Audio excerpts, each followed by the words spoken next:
אביב לפני חצות, הרוח לא רוצה לנשור, ועל החוט לא מרפה אותי חונקת, בבית קפה בין השכונות עוד לא קיבלו את האורות.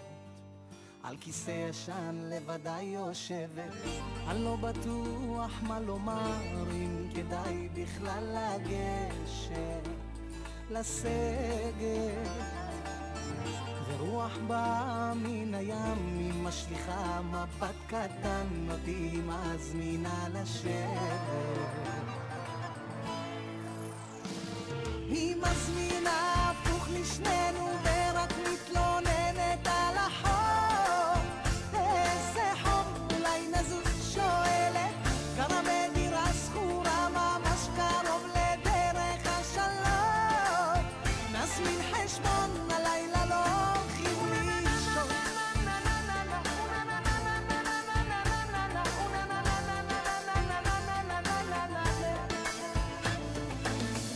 בתל אביב אחרי חצות עולים בחדר מדרגות, מוציאה מפתחות, פותחת דלת, שולחן קטן, שתי כורסאות, שואלת מה תרצה לשתות. אני מרגיש ממש כמו דמות מסרט, שתי כוסות על השולחן, והיא מוזגת ומוזגת, אותי גומרת. פותחת עוד יין לבן, זורקת לי חיוך קטן, לאט ללב שלי נכנסת. היא מזמינה הפוך לשנינו ורק מתלוננת על החום. איזה חום, אולי נזוז, שואלת, גרה בדירה שכורה ממש קרוב לדרך השלום. נזמין חשבון בין כל מה שקורה בינינו, מדליקה מזגן בגלל החום.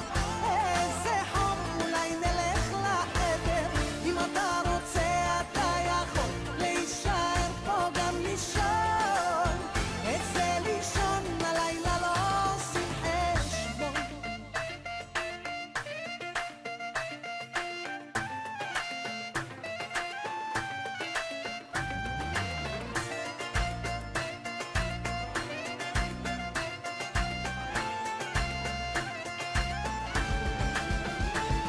היא מזמינה הפוך לשנינו ורק מתלוננת על החום.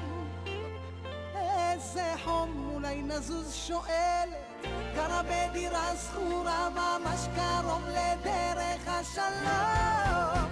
נזמין חשבון בין כל מה שקורה בינינו, מדליקה מזגן בגלל